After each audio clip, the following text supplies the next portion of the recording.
we're looking at what lessons we can learn from how John the Baptist deals with success to help us to deal with success. But there's a third response that John has to success, and I've called this the challenge of truth.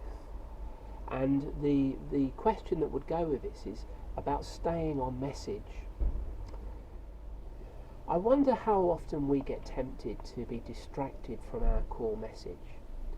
I think so often people throw red herrings, and I've often found as a Christian, as a minister, that people will very quickly throw you red herrings to try to get you off track. It's very easy when you're looking at what you do as a church, or even what you do with your own time. It's very easy to find that there are things that come up which are time wasters.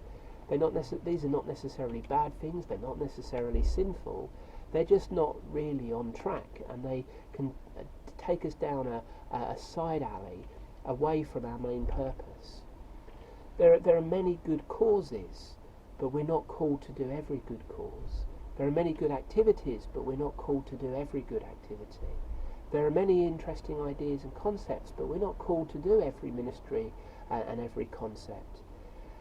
It's easy to get drawn into things that are not our calling.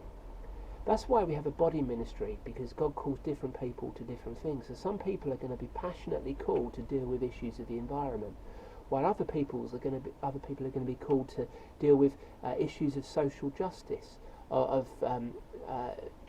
sex trafficking, all sorts of things. Poverty, food poverty.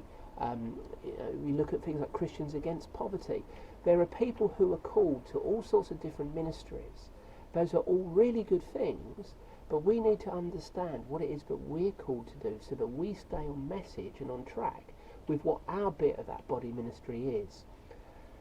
John the Baptist kept his focus on the main message, and I remember when I was one of the Hope 08 champions, leading some of the work that was going on within the Hope 08 campaign, which seems a long time ago now. And out of that we saw many initiatives birthed, street pastors, all sorts of different things.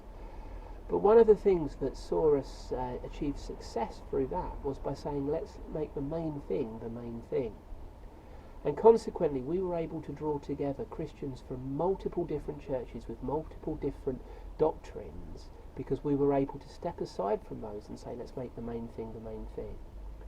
Do you get distracted from the main message? Does church become about my needs and my preferences rather than what the main purpose is? Do we need to return to the main message about repenting, being born again, and in a relationship with Jesus Christ?